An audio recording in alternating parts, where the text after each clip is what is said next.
Realmente. Sim. Tem coisas que melhorou, né? Tem coisas que dá pra gente perceber que daria muito pra resolver com um e-mail ou com Assim, uma reuniãozinha rápida ali. A gente não não, perderia e tudo pode ser uma isso, né? ligação, né? Várias coisas Sim, que a gente descobriu. Pode ser uma ligação, uma mensagem no WhatsApp. exatamente. Deixa eu dar oi Esperar para a o galera pessoal que está entrar. chegando.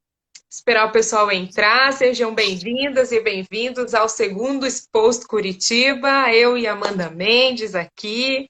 Amanda, arquiteta urbanista, eu, professora de história, para contar os podres de Curitiba, para revelar os segredinhos aí que às vezes passam imperceptíveis. Então, você que está Isso chegando aí. nessa live, vai compartilhando, compartilha com os amigos. Amanda, eu acho que a gente já vai começando, porque eu vi que o pessoal Eu assiste acho muito sim. depois, e porque senão também a gente perde o tempo do Instagram, né? Que são Pode 50 ser. minutinhos. Então, hoje a gente está com um tema muito legal, como são todos, né? Eu sempre acho que é tudo muito legal, que é o mobiliário urbano. E aí a gente soltou umas perguntinhas aí durante a semana. Você sabe o que que é o mobiliário urbano? Já reparou no mobiliário urbano?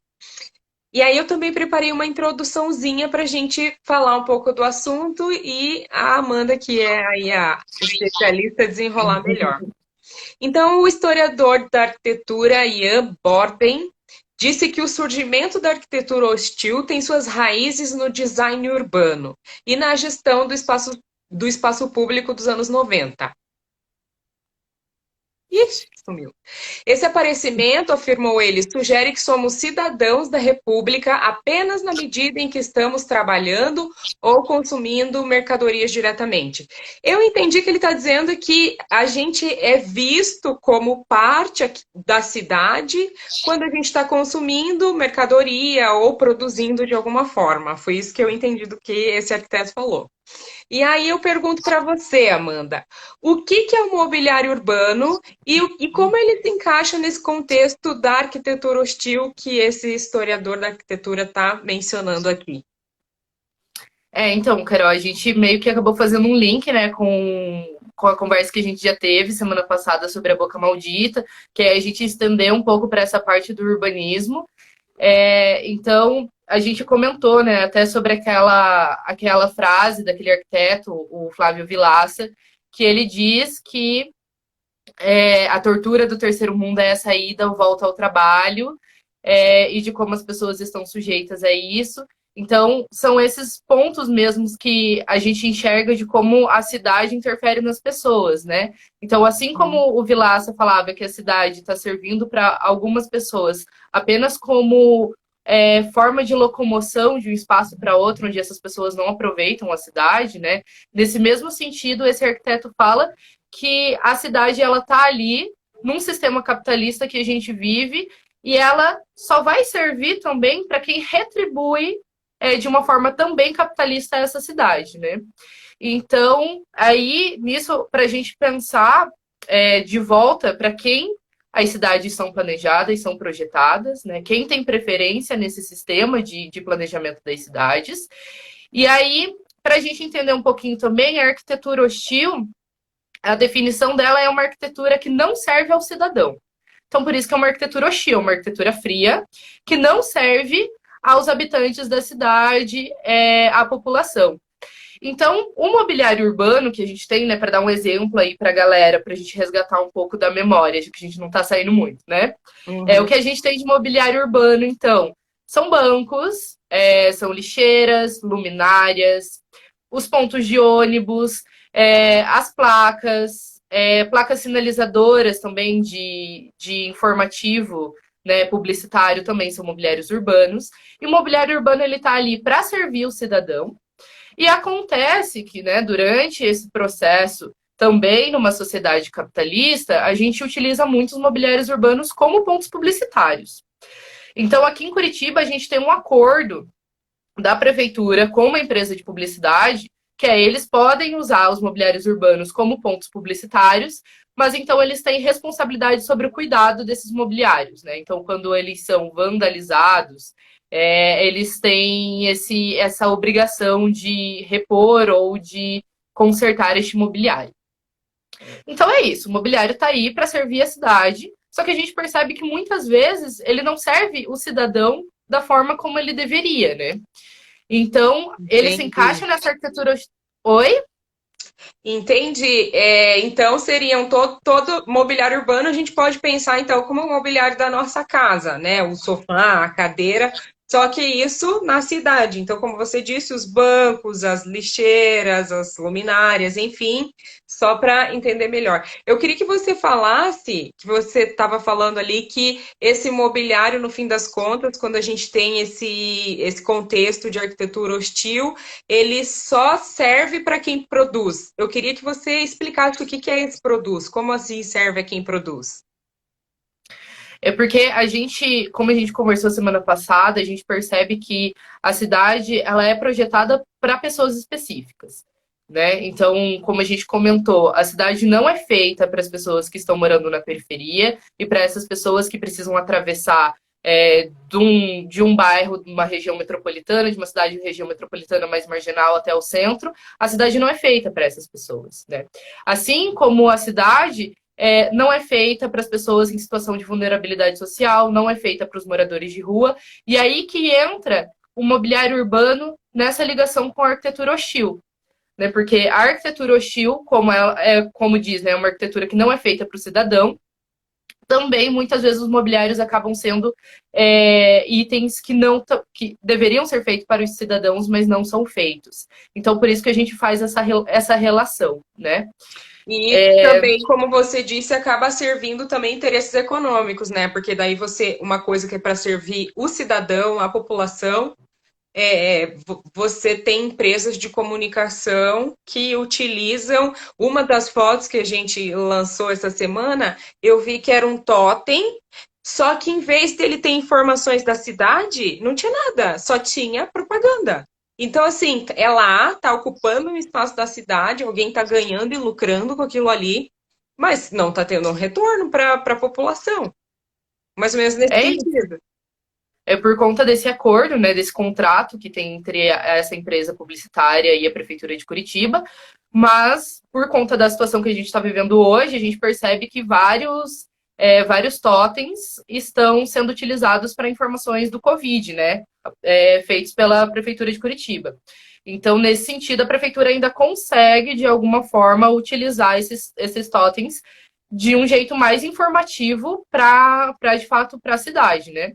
Mas em sua maioria, de fato, são painéis publicitários, assim. O que eu gosto muito do mobiliário urbano, que a gente pode ressignificar ele em alguns momentos, de como a gente consegue intervir. Eu sou muito a favor de toda intervenção física que a gente pode fazer na cidade. Tanto o grafite, o lambe, o picho, um assunto um pouco quanto polêmico, né? Tem que ser outra conversa. O lambe, o adesivo, o sticker, que é uma coisa fácil, e de como esse mobiliário urbano pode ser utilizado para comunicação de massas com a cidade. Então, por exemplo, a gente quer criar um projeto, vamos criar um projeto disseminando os conhecimentos sobre o feminismo negro. A gente pode fazer vários lambes, que são papéis, ou a gente pode fazer stickers, e sair colando pelas lixeiras, sair colando pelos pontos de ônibus, sair colando nas placas, e a gente consegue ressignificar esses mobiliários dando voz a um propósito, né? Então, por É isso um que, movimento nesse sentido, a social. gente pode falar. Só que muitas vezes esses lambes e essa ressignificação, eu observo que ela não é vista dessa forma, né? É vista como sujeira, que estão sujando a cidade, que estão pichando, que estão colando coisa, enfim, eu já vi esse tipo de comentário. Mas voltando para o assunto do mobiliário urbano, então o mobiliário urbano ele perde o seu objetivo e torna-se inacessível à população. Seria mais ou menos isso. Isso, porque às vezes, nesse sentido da arquitetura hostil, né, que ela deixa de atender a população, deixa de atender o cidadão, as pessoas, né, a prefeitura ou o projetista, né, ou o arquiteto urbanista que acaba planejando esse conjunto de mobiliários para a cidade, acabam planejando ele com um objetivo diferente. Então a gente vê muitos bancos, por exemplo, aqui em Curitiba, na 15, A gente tem vários bancos de madeira, que são bancos grandes, com encosto, que é de uma gestão diferente da cidade, né, que foi feito pelo Abrão Assad. Mas a gente vai vendo com o desenvolvimento do mobiliário, por exemplo, a gente chega ali na Avenida Presidente Getúlio Vargas. Os bancos diminuíram consideravelmente, né? Não tem encosto, o assento é muito pequeno, não é um assento padrão. O tamanho de comprimento dele também é muito pequeno. Então, por que isso chega a acontecer, né? Para que, falando claramente, para que moradores de rua. Eu vi também uma questão de material também muito desconfortável, não é para a pessoa não consegue permanecer ali muito tempo, né? E é esse o objetivo, né? Para que as pessoas não permaneçam. Para que moradores de rua não utilizem. Na verdade, é esta a questão, né? Para que os moradores de rua não utilizem o mobiliário urbano como um ponto de conforto, entre aspas, deles, né? Então, tem muitas propostas de bancos que têm divisórias entre eles que não haveriam necessidade alguma, né? A gente joga no Google, gente, aí depois, arquitetura hostil, e vocês vão ver vários bancos que eles utilizam isso. Ou ele é muito estreito, o comprimento dele é pouco, não cabe uma pessoa deitada. Eles dividem esse banco com vários apoios que eles dizem, né, que é um apoio de braço, mas que a gente sabe que, na verdade, é para o morador de rua não ficar ali, né? Eu fiz Então, essa tarefa. Eu joguei arquitetura hostil no Google e eu fiquei chocada com os bancos, porque tem a questão do morador de rua, que não é só para deitar no banco, não dá para deitar, não é para ele permanecer naquele banco. Como também as pessoas que estão passando por ali também não é para elas permanecerem. E daí isso eu já achei o ó do xó do Borogodó. Porque eu vi até uma foto de uma trabalhadora sentada extremamente desconfortável, esperando o ônibus num desses bancos que era para servir essa trabalhadora, né? Ela tá esperando o ônibus, por que tem que esperar em pé? E o extremamente desconfortável. E daí a explicação que eu via é ele falando que também não é para a pessoa ficar ali. Ou seja, quer dizer, se a pessoa quiser ficar naquele banco para conversar, sem hora para ir embora, também não é. Mas se você quer ficar sentado num café, num restaurante, tudo bem. Agora, se você quer ficar sentado num banco da cidade simplesmente porque você quer curtir a paisagem, também não é, mas também não pode. Então, eu fiquei bem impressionada com essa coisa da arquitetura hostil, assim, bem impressionada mesmo. Como é que pode, como que desumaniza dessa forma? Porque se a gente for pensar em todas as dimensões disso, de você não poder sociabilizar, de você não poder estar naquele espaço, de você sentar ali o mínimo desconfortavelmente, eu fiquei chocada. Realmente eu fiquei boba. E de como isso tira todo o sentido do espaço urbano, né? A gente tem espaços de convivência na cidade, exatamente isso, para que seja um espaço de permanência das pessoas que habitam nessa cidade, né? E a partir do momento que a gente tem uma permanência séria da população em um espaço da cidade, esse espaço vai se tornar vivo, ele vai se tornar mais seguro, porque ele vai ter uma quantidade grande de pessoas, uma quantidade grande de transição de pessoas nesse espaço. Então, isso transformaria como a cidade se movimenta, né? Durante até vários períodos do dia, se a gente cria um espaço de convivência específico para a noite, então ali utilizar o mobiliário urbano como a luminária de uma forma diferenciada para a gente criar criar esse espaço onde as pessoas pudessem sentir a vontade de usar esse espaço à noite. Será que esse espaço não se tornaria mais seguro porque teria pessoas ali, né? Sim, Então, tira convivendo, até essa chance, né? É muito impressionante como esse mobiliário é trabalhado, e é isso, acho que é isso que eu queria também ouvir de você, como esse mobiliário é trabalhado nesse sentido da arquitetura hostil, mas mais além ainda, quando a gente pensa nessa questão dos moradores de rua, né? Você chegou a mencionar, a gente mencionou na outra live, mas você chegou a mencionar como a última gestão da Prefeitura de Curitiba tem claramente um viés higienista. E aí eu acho que é importante, queria que você explicasse o que que é higienismo e por que que a gente observa que Uhum. esse mobiliário está sendo usado numa política higienista. Então, o higienismo, como já diz o próprio nome, né, do sentido higiênico. Então, é de tirar tudo aquilo que é considerado sujo, né? Então, quem tem um posicionamento higienista, ele acaba retirando, nesse caso, né, da cidade, elementos que ele considera que são sujos visualmente à cidade, né? Então, por isso, quando a gente teve as Olimpíadas aqui no Brasil, não só em Curitiba, mas em várias cidades, houveram um processo higienista das cidades a partir do momento que os seus governos retiraram uma grande massa de moradores de rua de principais locais de turismo das cidades. Nesse processo higienista, de tirar aquilo que eles consideram sujo visualmente da cidade, para que a cidade passe uma visão mais limpa, mais agradável, né? E agradável para quem, né? É sempre. E aí a gente volta lá para aquele ponto, né? Dessa cidade capitalista, dessa cidade que está sendo feita para quem? Né? E aí, assim, em vez de ter uma política pública que atenda a população devidamente, que atenda essa população devidamente de rua, você só afasta, você só você só desumaniza mais essas pessoas, né? Porque se a gente pensar, daí tira banco, tira um lugar onde essa pessoa possa dormir na rua e não providencia para onde essa pessoa vai. É uma política assim só para que afasta, que hostiliza, mas que não resolve, não é muito triste isso. Isso tem impacto assim? Quais são os impactos disso assim a longo tempo? Dizem sentido de cidade ou dessas populações, assim? De ambas as coisas. Eu acho que no sentido da cidade, a gente acaba atrasando esse processo de melhoramento, sabe? A partir do momento que a gente sempre fecha os olhos e tenta esconder essa população, a gente está atrasando um processo de que isso melhore. Né? Para a gente fazer uma analogia, se a gente fechar os olhos e falar, tipo, a sociedade não é racista, a gente sempre vai estar postergando esse processo de evolução, assim.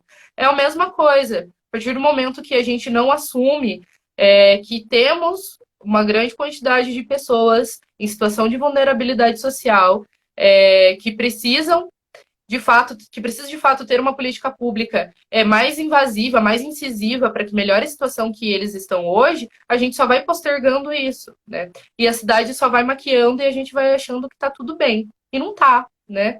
Então, o que a gente pode pensar é sempre tentar pensar a longo prazo, né? Tem algumas pessoas que falam que você ajudar um morador de rua, você ajudar essas pessoas de vulnerabilidade social, que caridade não resolve caridade em curto prazo. Mas resolve porque a gente precisa nesse momento. Mas a gente também precisa organizar uma política pública social e urbana que atenda essas pessoas. Né? Como a gente comentou na live passada, de como a gente tem vários elefantes brancos no centro, por exemplo, que são prédios que não são utilizados, são prédios, às vezes, que não terminaram de ser construídos, mas que poderiam ser terminados de construir, de como esse local poderia virar uma habitação para essas pessoas, por exemplo. Né? Então, a gente precisa desses planejamentos a curto prazo, né, porque essas pessoas precisam desse atendimento, mas a gente precisa de alguém que pare e comece a pensar e a planejar isso a longo prazo para que daqui a algum tempo isso se resolva de alguma forma. Né? E que não fique tipo, a gente tem que fazer isso, aí vai chegar naquele outro prazo e falar assim, tipo, agora a gente vai começar a fazer. Então, é por isso que eu sempre reforço de como a gente precisa de pessoas que estejam em outro lado, né? Que enxerguem um outro viés das situações, né? Que tenham a sensibilidade, como a gente falou semana passada. Então, reforço, né? Pensem muito bem em quem vocês estão elegendo, principalmente num sistema mais micro, né, que a gente tem, que é o vereador, né, que é a prefeitura, e de como isso influencia diretamente nessas pessoas que muitas vezes não têm voz, né, que, por exemplo, não vão estar aqui escutando a gente falando sobre isso, mas de como a gente tem que agir para que a vivência delas melhore perante a cidade. E também a cidade em si fica com esse aspecto hostil mesmo, que acho que não tem outra palavra, ficar com esse aspecto hostil e que muitas vezes as pessoas não param para perceber, né? Porque a gente falou do banco estreito, mas tem outras Sim. coisas também, né? Tem outros. Se a gente. Eu vi alguns elementos, por exemplo, uns espetos nas portas das lojas, que é para a pessoa não se abrigar ali. Eu vi colocarem tipo uns negócios que é tipo parecido com uns espinhos Uhum, embaixo de ponte para ninguém se acomodar ali. A gente trabalhou também a floreira embaixo do viaduto, né? E sim, aquilo que era para embelezar a cidade sendo distorcido para hostilizar as pessoas que transitam pela cidade. É muito. E a cidade vai ficando com esse aspecto, né? A cidade vai ficando com esse aspecto embrutecido que muitas vezes a gente não.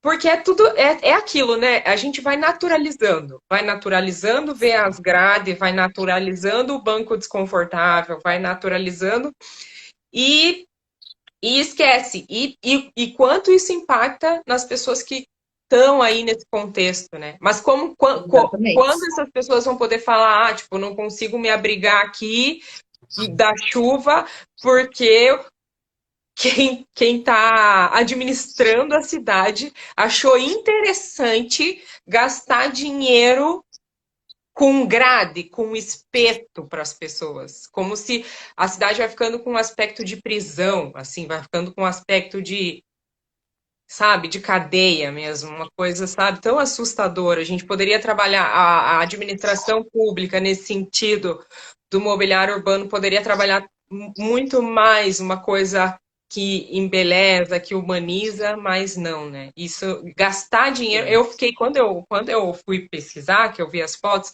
eu fiquei pensando, gastar dinheiro público Público, para fazer isso com as pessoas.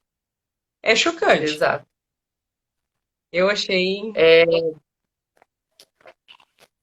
É, Carol, como você comentou ali das floreiras, né? Se a gente trazer, então, para explicar, contextualizar um pouco o pessoal aí que está assistindo.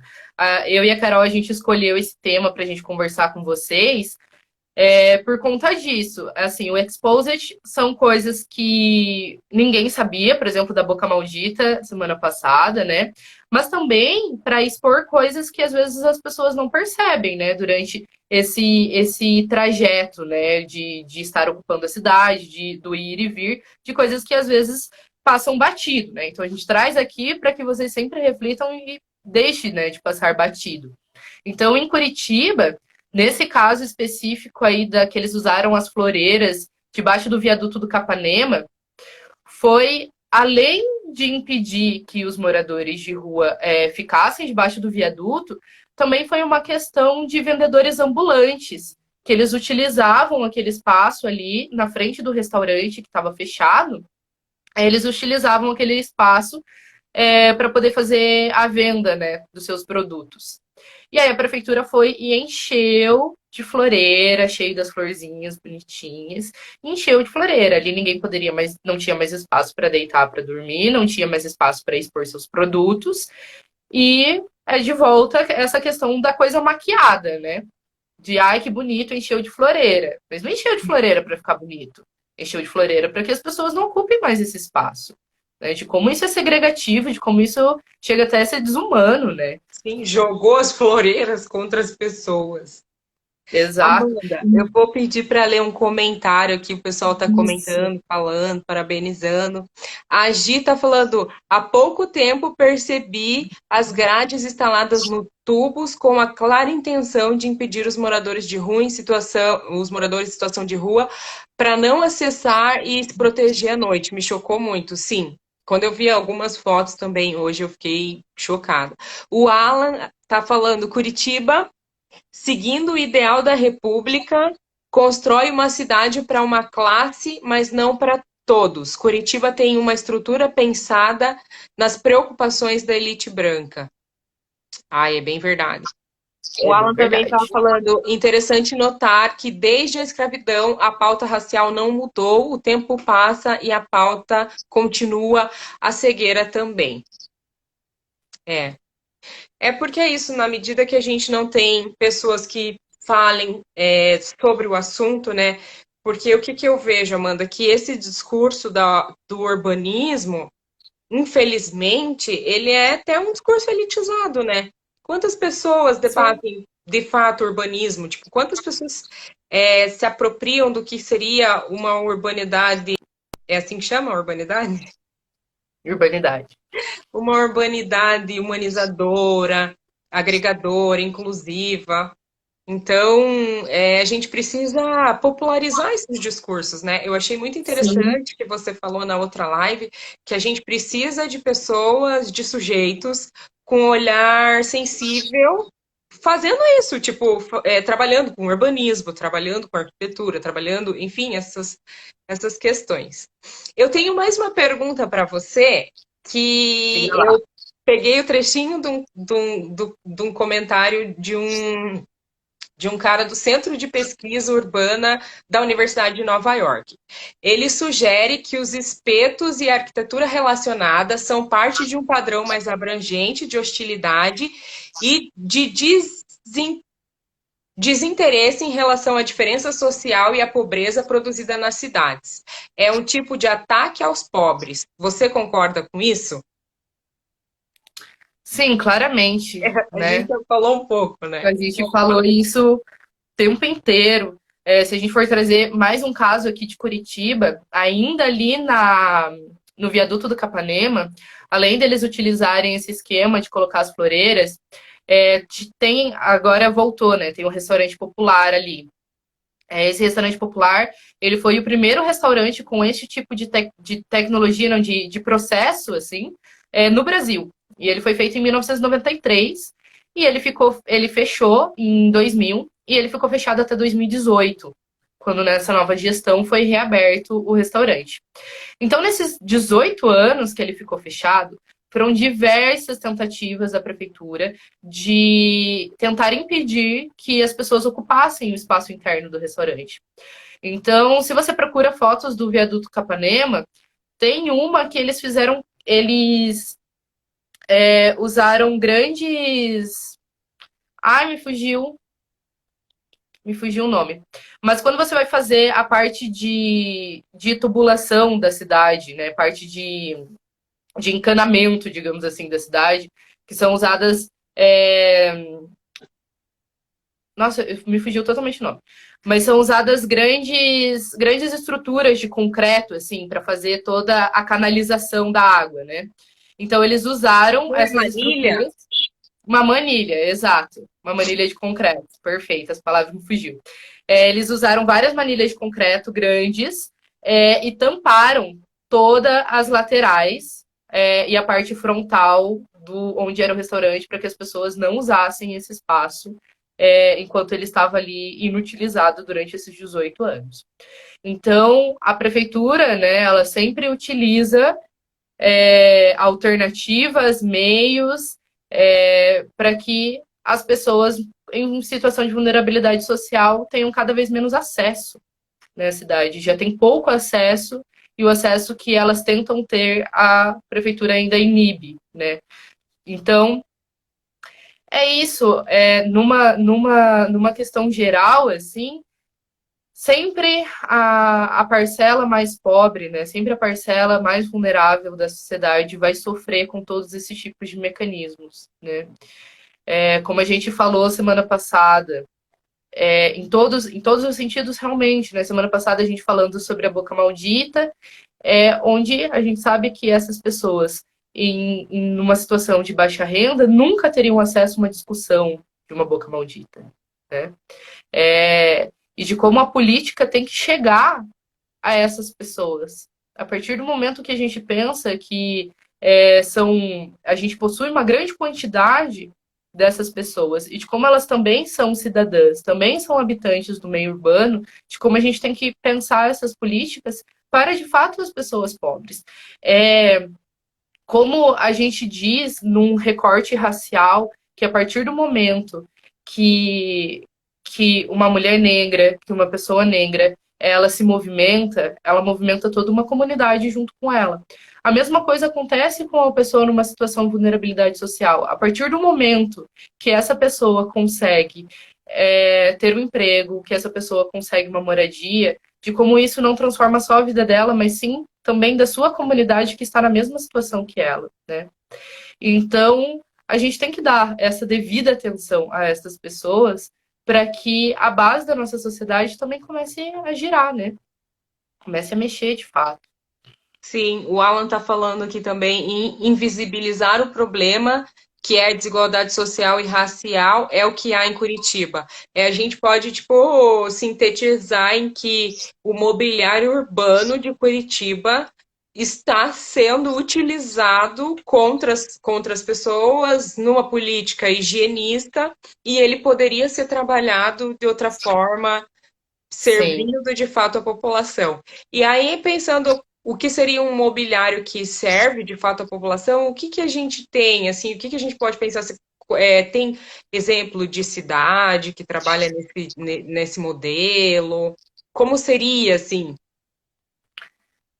Deixa eu lembrar um nome, que é tanta coisa que às vezes a gente esquece. Porque é o nome em inglês. Deixa eu lembrar aqui. A Highline, em Nova York, por exemplo, é um exemplo. Né? A Highline é uma linha férrea desativada deles, que eles fizeram uma grande requalificação urbana, onde todo esse percurso que era antes dessa linha férrea foi projetada e reformulada para que houvesse a permanência de pessoas. Então, aí eles já criaram o quê? Todo um projeto onde o mobiliário urbano já é integrado a isso. Então, na mesma hora que eu tenho o meu piso, esse meu piso ele já vira um banco, que ele já vira uma floreira e ele também vira um espaço onde as pessoas guardem as bicicletas e ele se integra e se harmoniza com a cidade. E é feito exatamente pensando no indivíduo. Então, esse indivíduo ele vai chegar até esse local de bicicleta. Então, ele vai parar sua bicicleta aqui. E aí, ele vai sentar para descansar aqui. E aqui próximo a gente pode fazer um mobiliário urbano. As bancas também são mobiliários urbanos, né? As bancas de floricultura, as bancas alimentícias, as bancas de jornais também são mobiliários urbanos. Então a gente pode fazer uma banca aqui que vai servir essa pessoa que acabou chegando cansada de bicicleta. Isso é integração da cidade com o ser, né? Com a pessoa, de você de fato sentir que a cidade está te servindo, né? Então, a gente tem meio que um apego, eu acho, aqui em Curitiba, nessa leva antiga de mobiliários urbanos, né? Que são os mobiliários que a gente tem na 15, no centro, que são um projeto do Abrão Assad, na época do Jaime Lerner. Então, a gente tem todo esse mobiliário em madeira. Aí a gente vem com um mobiliário um pouco mais moderno, feito pelo Manuel Coelho, onde a gente já pode pensar ali, por que os pontos de ônibus não têm banco? Né? Por que as pessoas não podem esperar sentadas nos bancos? A gente só tem uma coisa que se chama exatamente bundoril, que é essa função, é só você encostar a parte do quadril ali. E Sim, apenas é um ponto de tão distância. desconfortável. E não serve para nada, na verdade, né? Então, não, Dentro do não... tubo, como é que pode? Dentro do tubo, eu pensei duas coisas sobre o tubo o tubo ligeirinho. É muito Uhum. bonito, ok, coisa linda, tudo bem. Aí, mas eu pensei duas coisas, não sei se estou certa. Uma coisa, isso, não tem banco. Gente, a gente tem aqueles tubos, por exemplo, na frente do estação. É um tubo Uhum. gigantesco, fica uma galera lá dentro, sem um banco, só com esse negócio aí que você falou, que é o Sim, bundoril, que não serve bundoril. pra nada. A gente Uma palavra cansado nova ali. aí, Eu, bundoril. quantas vezes na minha vida cansada, só tem aquele trem lá para se encostar, não dá para sentar. Um monte de gente lá dentro, não dá para sentar. E a segunda coisa que eu pensei também é que quem não paga não entra no tubo. Então, por exemplo, se você tem um ponto de ônibus que chove, você está tomando, assim, tem um ponto de ônibus ali, casinha, choveu, você pode ficar ali embaixo. No tubo, ele não cumpre essa função. Porque se você não for pegar aquele ônibus e pagar aquela passagem, você não entra. Então, esse bendito, que todo mundo achava o máximo. Eu lembro da minha mãe falando: Ai, que coisa linda que fizeram os tubos. Eu cresci com essa ideia que o tubo era a coisa mais inovadora e mais embelezadora da cidade de Curitiba. É um negócio excludente, é uma parada. Ai, meu Deus do céu. Uma parada bizarra É, para as pessoas não entrarem, só para elas entrarem que nem gado mesmo, que nem curral. Entrar naquele negócio ali, entrar no ônibus do trabalhador, escoar a gente e acabou, entendeu? Zero humanidade. sim. Essa questão do tubo, muitas pessoas enxergam como esse processo, é sempre isso, né? Essa maquiagem da modernização, a gente entende que foi um processo, sim, de desenvolvimento da cidade, pô, chegou o tubo. A gente tem tanto a linha dos ônibus quanto o tubo, é uma das poucas propostas, tecnologias que a gente tem no Brasil e tudo mais e tal. Mas quem projeta para pensar que isso está sendo funcional, muitas vezes quem projeta nem anda de ônibus, sabe? Então, além de os tubos de ônibus serem estufas naturais, né? Porque é muito quente lá dentro. Se chover, eu tenho que fechar as portas, porque porque a cobertura que existe nas portas não são suficientes. Aí, se a gente está num período, por exemplo, agora, numa pandemia, onde a gente precisa de uma circulação de ar, eu não posso manter minha porta aberta se estiver chovendo.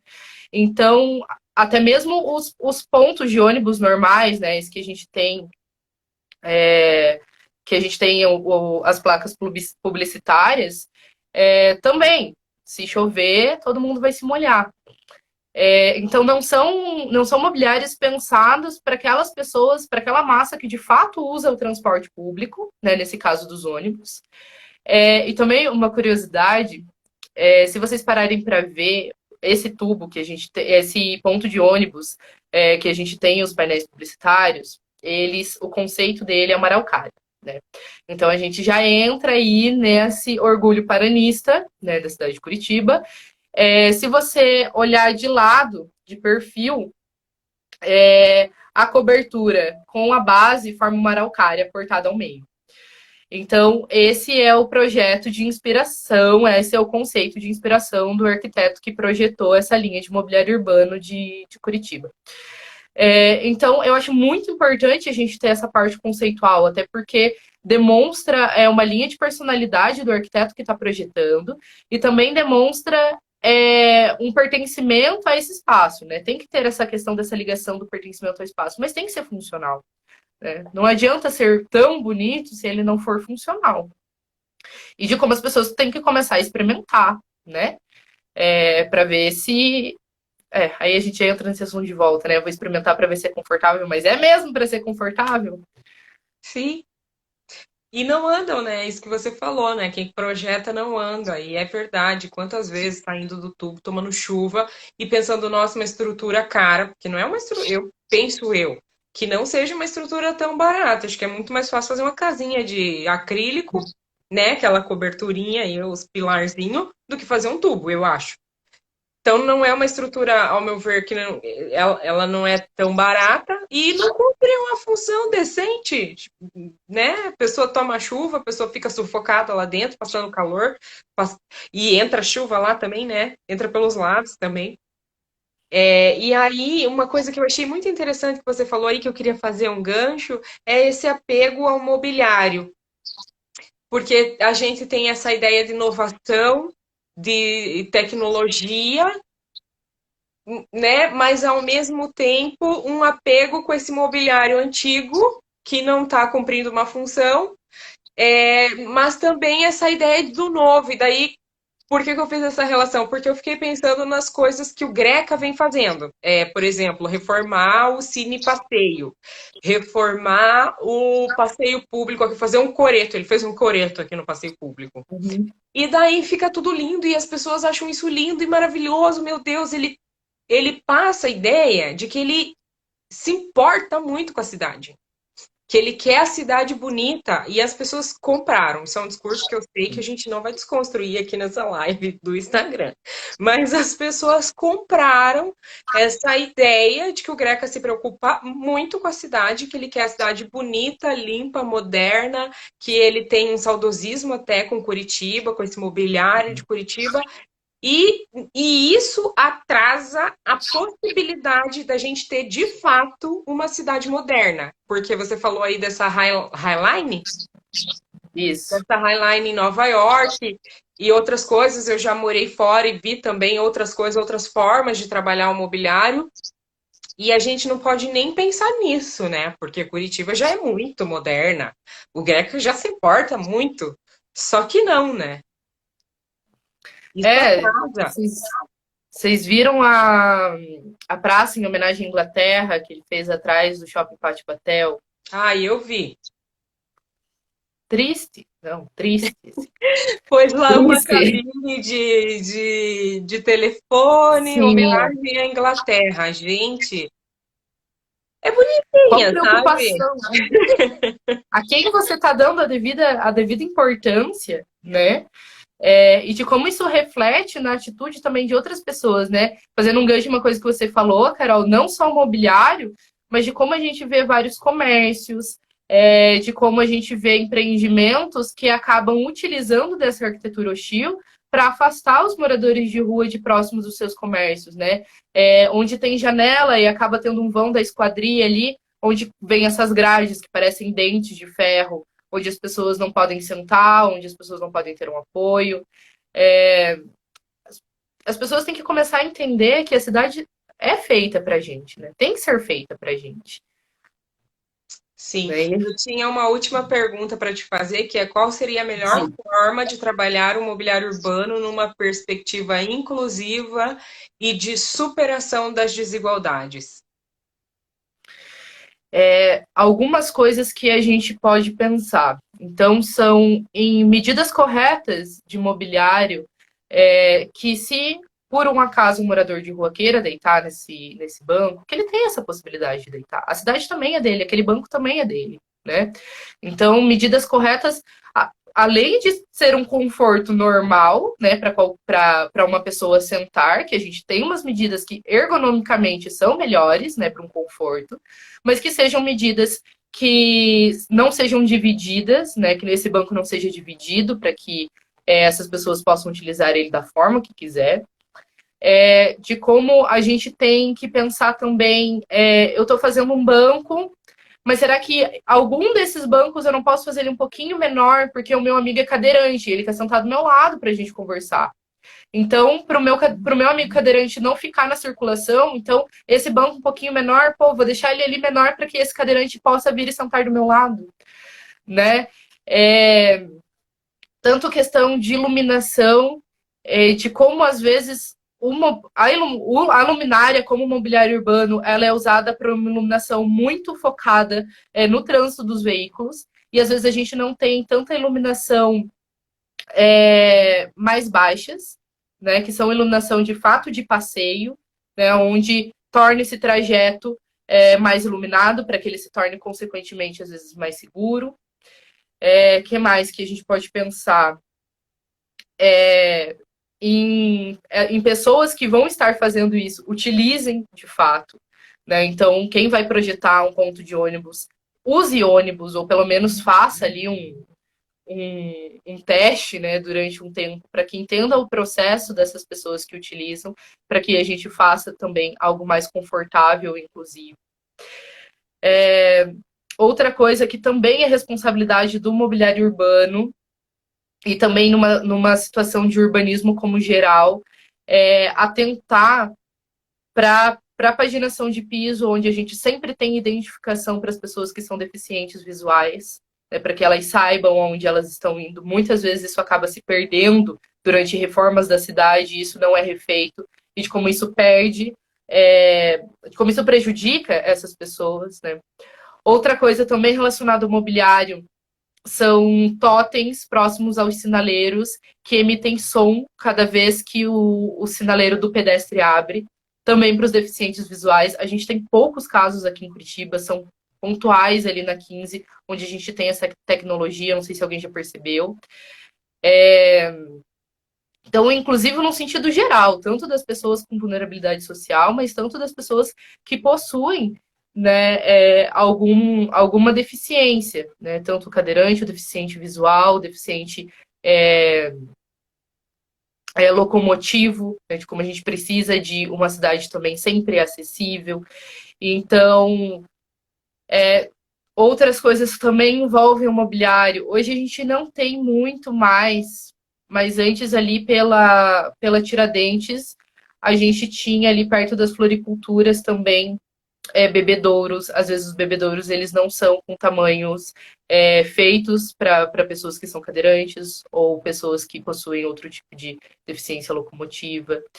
Então, eu sei que às vezes parece muito a gente ter que parar e pensar em todo mundo, mas esse é o objetivo da pessoa que está dentro de uma posição de poder, né, de governança, é parar e pensar em todo mundo, de como eu posso atingir todo mundo. E são coisas que são possíveis, né? Você colocar um totem ao lado do sinaleiro para que ele apite a hora que o sinaleiro de pedestres ali tiver verde para o pedestre, é uma tecnologia muito simples, né? E também de a gente pensar num design mais confortável, né? A gente teve a implantação ali de novos bancos que eu comentei anteriormente, ali na Presidente Getúlio Vargas, em toda a sua extensão, que são banquinhos feitos em concreto, desse tamanho, super estreitos, onde você não consegue sentar ali de uma forma confortável. Às vezes você não quer fazer nada, só quer ficar sentado, né? Como a Carol falou. E você não pode fazer isso. Então, pensar em um design que seja ergonomicamente confortável, né? Para que as pessoas possam utilizar de verdade. Muito legal esse debate. Minha urbanista, se um dia eu for prefeita, você vai ser minha urbanista. Com Por favor. certeza. Amanda, a gente tem acho que menos de 3 minutos aqui. Eu só quero Opa. cumprimentar algumas pessoas que entraram, que mandaram um comentário. O Weber está falando parabéns pela discussão. Questões que passam desapercebidas, mas que mostram profundamente o quanto Curitiba é uma cidade construída diariamente a serviço de uma camada social. A minha colega Jane está aí, obrigada, Jane. Ela está dizendo Curitiba, são 300 anos naturalizando o privilégio de classe, raça e gênero. É triste pensar isso, né? Mas é verdade. Excelente reflexão. A Jana também está dando tchauzinho. E a gente vai finalizando, porque senão vai cair aqui o nosso tempo do Instagram. Sim. Quero te agradecer mais uma vez, Amanda. Esse debate que você faz é lindo, é maravilhoso. Eu fico orgulhosa de saber que tem uma mulher como você estudando essas coisas, se dispondo a falar dessas coisas. Eu quero que você tenha muito sucesso real, oficial, e que você possa ser a nossa futura urbanista. A gente vai fazer essa highlight em Curitiba um dia. Quem sabe, né? Esperamos. Quem sabe? Eu também agradeço, Carol, essa parceria para que a gente possa trazer isso para as pessoas. O que move, né, a sociedade é isso, é informação, é conhecimento. Então, para que o que vocês aprenderam aqui disseminem, né? Comecem a refletir, disseminem para que outras pessoas também reflitam, para que, quando tivermos Carol vereadora, a gente possa aí estar pensando em mais coisas, né? E é isso, a gente precisa de pessoas que comecem a agir e comecem a ter essa discussão. Já é um passo, né? A gente está tendo essa discussão, né? Então, será que a gente dá um spoiler de semana que vem? Eu acho que sim, porque o de semana que vem vai ser bem massa. Né? Então, gente, para quem sabe, não sabe, dia 25 de julho é o Dia Internacional da Mulher Negra, Latino-Americana e Caribenha. E já que a gente está nesse papo de arquitetura, nesse papo de urbanismo, de construção, a gente vai falar um pouquinho da vida, da história e do trabalho da Enedina Alves Marques, a primeira engenheira negra do Brasil, formada pela UFPR aqui em Curitiba. Então, a gente vai trazer essa trajetória dessa mulher incrível para que vocês conheçam em homenagem a esse dia. Não percam essa homenagem e o último dia do nosso Expose, nosso último dia da nossa série, né? Aqui, o Expose Curitiba. Esse evento que a gente fez no Instagram, que foi o maior sucesso, teve um monte de comentário e que saiu aí, foi uma ideia sua, que eu te agradeço muito. Pessoal que entrou depois, que não viu o começo do debate, vai ficar salva no IGTV. Pode assistir depois, compartilha com os seus colegas, compartilha aí, dá essa força pra gente. E não perca, próxima quinta-feira, às 20 horas, o último episódio do Exposto Curitiba, homenageando a nossa primeira engenheira negra do Paraná.